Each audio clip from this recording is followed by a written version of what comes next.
Police killing pets is landing North Las Vegas officers in federal court. Contact 13 investigates a lawsuit over the deaths of 2 dogs. Plus, flood-damaged I-15 reopened tonight. We're crunching the numbers on how much 4 days of round-the-clock emergency repairs cost taxpayers. And Metro hits the mother lode, busting a marijuana house and uncovering a massive fraud ring at the same time.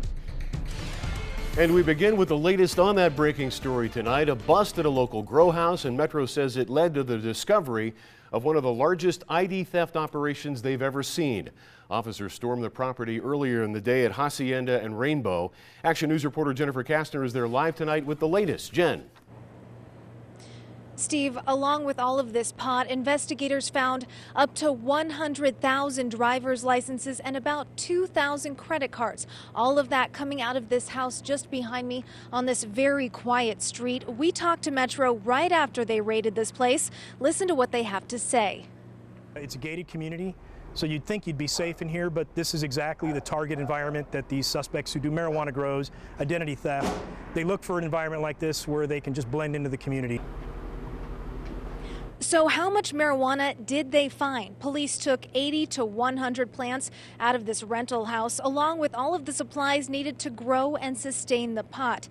Inside, they also found cocaine and what is being called a, quote, super manufacturing lab with thousands of holographic seals for various states and thousands of fake credit cards. The discovery was made after a tip came in a couple weeks ago from a concerned citizen.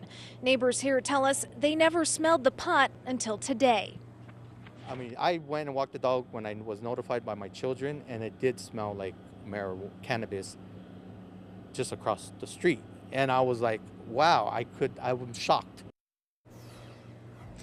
And 33-year-old Dylan Davis was arrested in connection to this crime. Police say he does have a violent past on record coming out of another state.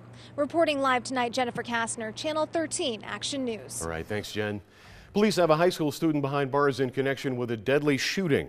According to investigators, the 16-year-old killed Andrea Lafon while she was sitting in her car last weekend near Losee and Tropical.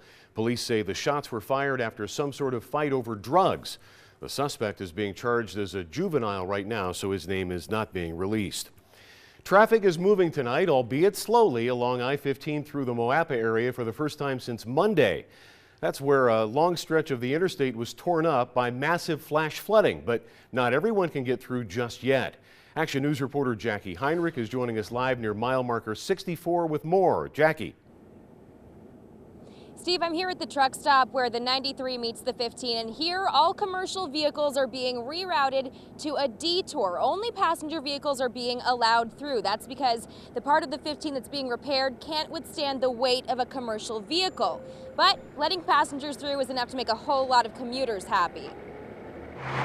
4 days and $5 million later, I-15 is open in both directions after floodwaters. We're going to have to head, on the detour.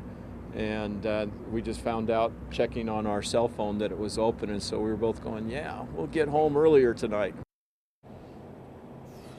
NDOT crews are hoping to have the southbound lanes at least partially repaired by this weekend so they don't have to share that stretch of road with northbound traffic.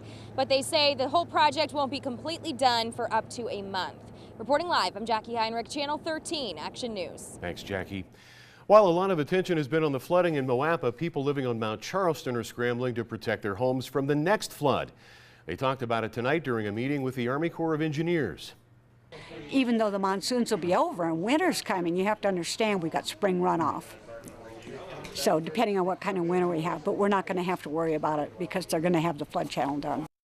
The Army Corps of Engineers is building a berm to divert water around the Rainbow subdivision, but officials warn it's not a sure thing. It doesn't mean it's going to eliminate all possible flood risk. It's not, but it'll certainly take care of a good portion of the flood risk. The berm is being designed right now. Construction is expected to begin next month. The children of the Arizona firearms instructor accidentally killed by a 9-year-old are speaking out tonight. They've delivered a special message to that girl. ABC's Brandy Hitt has more on their amazing act of compassion. We don't know your name, but we are connected by this tragedy. A moving message from one family to also another. Wanted the 9-year-old girl to move on with her life and to not let this moment define her. Brandy Hitt, ABC News, Los Angeles. An update on the murder of an 8-year-old girl in Bullhead City. Arizona authorities have formally charged Justin Rector with the murder of Isabella Grogan Canella. He'll be arraigned a week from today. Rector was staying with Bella's family when she went missing. Her body was later found in a shallow grave a short distance from their home. In New York City, the doctor who performed a procedure on Joan Rivers before she went into cardiac arrest has stepped down. Dr. Lawrence B. Cohen was a gastroenterologist at the Yorkville Clinic. The New York Times reports an ear, nose, and throat specialist was also in the operating room, even though he was not authorized to practice at the clinic. Pia Zadora is in serious condition after an accident at her home. We're told the Broadway legend was hurt during some kind of a mishap involving a golf cart. Zadora is being treated at UMC. Her performances at Piero's Italian restaurant have been canceled for the next 4 weeks while she recovers. A lot of people are celebrating the news that Tesla Motors is officially bringing a $5 billion battery plant to northern Nevada.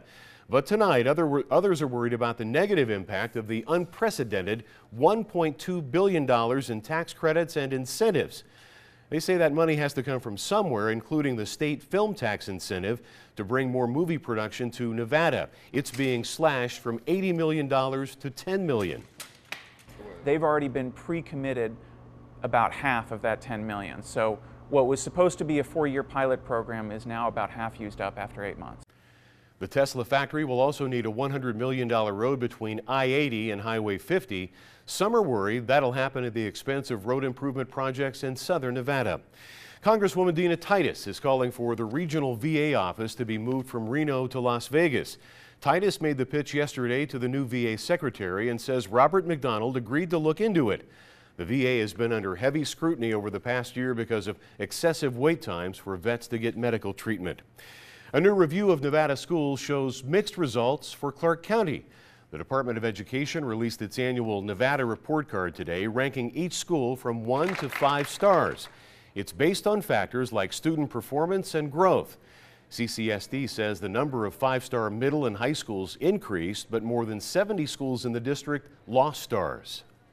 The middle school assessments and the high school assessments are really showing that we now focus in on individual students and getting them to be successful. Pat Skorkowski blames the poor results on a disconnect between testing and teaching and says that issue is now being addressed.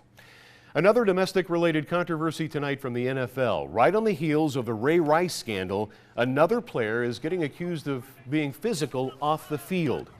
And a dog owner is demanding justice after an incident with North Las Vegas police leaves 2 pit bulls dead. Now it's going to court. We'll have the latest on that in a Contact 13 investigation. Chris. Well, we've been dry since Tuesday, but now the humidity looks like it's climbing back up to 19% in Las Vegas, 26 Boulder City. And that means showers and thunderstorms could be back as early as this weekend. Your forecast is next.